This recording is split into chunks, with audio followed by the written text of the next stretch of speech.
আসসালামু আলাইকুম। বিসিএস ভাইবার দিন পিএসসিতে যাওয়ার পথে আপনার যে সকল বিষয় খেয়াল রাখা উচিত, সেগুলো হচ্ছে এক, এক করে বলে দিচ্ছি। প্রথম কথা হচ্ছে আপনার সকাল ১০টায় যদি ভাইবা থাকে, আপনি অবশ্যই সকাল ৯টার আগে সেখানে উপস্থিত হবেন। কারণ ৯:৩০ থেকেই মোটামুটি ভেতরে প্রবেশ করা শুরু করে। অ্যান্ড সাথে হচ্ছে অবশ্যই একটা ফাইল নিবেন, সাথে একটা পানির বোতল নিতে পারেন। এখন নিয়ম হচ্ছে পিএসসিতে যখন উপরে লিফট দিয়ে উঠতে দিবে, তার আগে আপনার ব্যাগ, আ ইভেন পানির বোতলের ক্ষেত্রেও হচ্ছে ওখানে সবকিছু রেখে যেতে হয়। শুধুমাত্র আপনার হাতে একটা ফাইল থাকবে। কোনো বই, খাতা, কোনো পত্রিকা কোনো কিছুই কিন্তু নিতে পারবেন না। তো আপনি অবশ্যই সেইভাবে গুছিয়ে তারপরে হচ্ছে আপনার ডকুমেন্টগুলো রেডি করবেন। এখন আমি একটু ভেতরে বলি ১ম এ কিভাবে করতে হয়। প্রথমত আগারগাঁওতে হচ্ছে পিএসসি। এটা আগারগাঁওয়ের যে মেইন রোড এখান থেকে মোটামুটি কাছে। আপনি পিএসসিতে যখন উপস্থিত হবেন, ওখানে হাতের বামে পড়বে একটা গেট। সেই গেট দিয়ে প্রবেশ করবেন। অ্যান্ড প্রবেশ করার পথে শুরুতেই দেখতে পারবেন যে সবাই যেখানে ছবি তোলে, একটা যে স্ট্রাকচারের মতো অংশ, বইয়ের স্ট্রাকচার, সেখানে হচ্ছে আপনারা ১ম অবস্থান করবেন। অ্যান্ড ওখানে হচ্ছে ব্যাগ রাখার জায়গা। এরপর আপনারা প্রবেশ করবেন ভেতরে। ওখানে হচ্ছে আপনার অ্যাডমিট কার্ড চেক করবে ২ টা জায়গায়। এরপরে সিঁড়ি দিয়ে উঠে ২ তলায় যাবেন।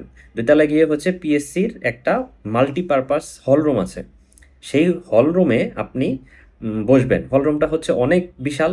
অ্যান্ড হল রুমের সামনে আপনার একটা প্রজেক্টরের মতো হচ্ছে একটা স্ক্রিন থাকবে। ওখানে আ প্রথমত কোনো ডাটা শো করে না। একজন লোক হচ্ছে বিষয়টা কোঅর্ডিনেট করবে।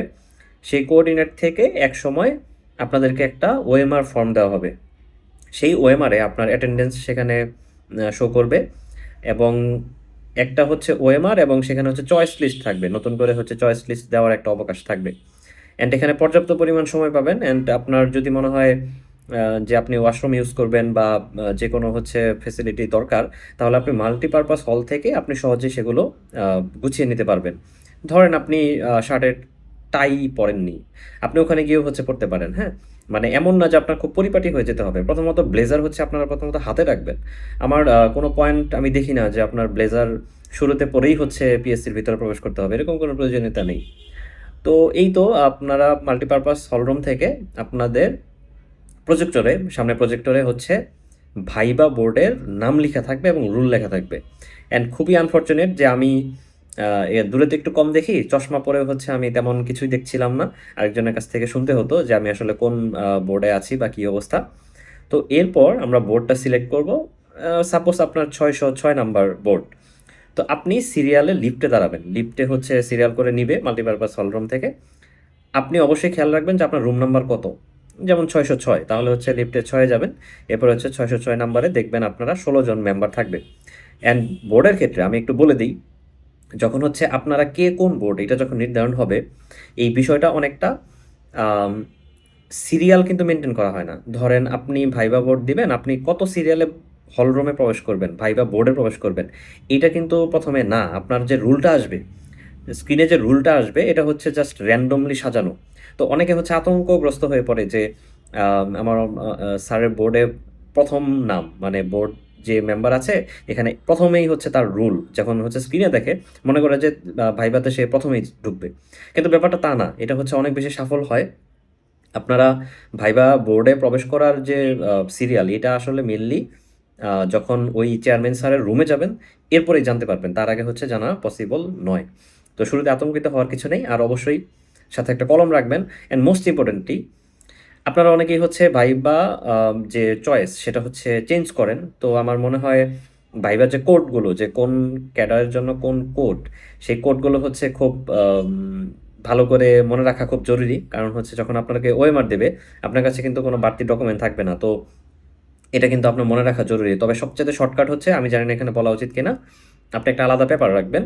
আ হতে পারে সেটা এক্সট্রা একটা অ্যাডমিটের অপর পেইজে পেন্সিল দিয়ে বা কলম দিয়ে ওই যে অ্যাডমিন আপনি চয়েসটা লিখে নিয়েছেন, কোডগুলো জাস্ট লিখে রাখবেন আরকি। এটা হচ্ছে আপনাকে অনেক বেশি সুবিধা দিবে। অ্যান্ড এই প্রবলেমটা কিন্তু অনেকেরই হয়েছিল, যার জন্য চয়েস উল্টাপাল্টা হওয়ারও একটা আ ঘটনাও ঘটেছে। তো এই বিষয়টা খেয়াল রাখবেন। আর একটা ব্যাপার হচ্ছে, আপনি যখন আম বোর্ডে প্রবেশ করবেন ভিতরে, আপনার ডকুমেন্টগুলো কিন্তু সিস্টেমেটিক ওয়েতে গুছাতে হবে। আপনি যতই আগে ডকুমেন্টগুলো গুছান, তাদের একটা সিস্টেমেটিক রুল আছে। যখন হচ্ছে পিএসসি চেয়ারম্যান স্যারের রুমে নেওয়া হবে। তো তাদের ইনস্ট্রাকশন ফলো করা অনেক জরুরি। আর আমি নিজে ব্যক্তিগতভাবে পিএসসি চেয়ারম্যান রুমে খুব রিল্যাক্সে থাকতাম অ্যান্ড অনেক বেশি কথা বলতাম একজন আরেকজনের সাথে, যার ফলে আমার বিষয়টা খুব ইজি ছিল। এই হচ্ছে পিএসসির ঘটনা। আর ভাইবা শেষ করার পর আপনারা একে অপরের সাথে ডিসকাস করার খুব বেশি সুযোগ পাবেন না। ওয়েটিং রুমটা নিয়ে একটু বলি। চেয়ারম্যান স্যারের বোর্ডের সামনে হচ্ছে একটা লম্বা করিডোরের মধ্যে থাকে, করিডোর না, এটা জাস্ট আরেকটা রুম, দুইটা রুম। তো ওখানে হচ্ছে খুব ক্লাস্টার্ড ওয়েতে বসতে হয়, 16 জনের খুব বেশি জায়গা হয় না, স্পেস হয় না, মোটামুটি 5-7 জনের স্পেস হয়, বাকি সবাই একটু বাইরে ওয়েট করে। তো ওই দিক দিয়ে কিন্তু এক্সটার্নাল স্যার, এক্সটার্নাল ম্যাম তারা হচ্ছে চলাচল করেন বা রুমের ভিতরে ঢোকেন। তো এখানে একটু নীরবতা বজায় রাখা বা একটু সেফলি থাকা হচ্ছে একটু জরুরি। অ্যান্ড আমার মনে হয় যে প্রত্যেকটা ওয়েটিং পর্বে আপনি নিজে খুব বেশি পড়ায় ফোকাস করার চাইতে একটু রিল্যাক্স থাকাটা অনেক বেশি জরুরি। তো এই হচ্ছে এক্সপেরিয়েন্স। আর ভাইবা দিয়ে শেষ হওয়ার পর আপনারা বাইরে যখন বের হবেন লিফটে নামবেন, এরপরে হচ্ছে সরাসরি পিএসসির যে মেইন গেট ওইটা দিয়ে বের হয়ে যাবেন। অ্যান্ড যাওয়ার পথেই হচ্ছে ছবি তোলার সুযোগটা পাওয়া যায়। ঢোকার সময় হচ্ছে আনসার ভাইয়েরা হচ্ছে ছবি তুলতে নিরুৎসাহিত করেন আর কি, ন্যাচারালি। তো এই হচ্ছে পুরো জার্নি, যেভাবে হচ্ছে আপনি পিএসসিতে ঢুকবেন। আর এই সকল সতর্কতা অবশ্যই লক্ষ্য রাখবেন। আর সত্যি কথা, ভাইবা আপনি যতই পড়েন খুব বেশি যে ভালো হবে এইটা আগে থেকে বলতে পারবেন না, খুব বেশি খারাপ হবে এটাও বলা যায় না। তো আমার মনে হয় যে ভাইবাতে আপনার কনফিডেন্ট থাকা অ্যান্ড নিজের উপরে আস্থা রাখা এটা অনেক বেশি জরুরি। যে আপনি যে কোন ওয়েতে যাবেন বা কিভাবে হচ্ছে নিজেকে কন্ট্রোল করবেন, এই জিনিসগুলাই হচ্ছে সবচাইতে ইম্পর্ট্যান্ট ভাইবার ক্ষেত্রে। সো যদি ভাইবা পিএসসিতে যাওয়া নিয়ে কোনো কনফিউশন থাকে বা এখানে আরও কি আরও যদি কোনো বিষয়ে আপনার জানতে ইচ্ছুক থাকেন অবশ্যই কমেন্টে জানাবেন। তো পরবর্তী ভিডিও পর্যন্ত সবাই ভালো থাকবেন। আল্লাহ হাফেজ। আসসালামু আলাইকুম।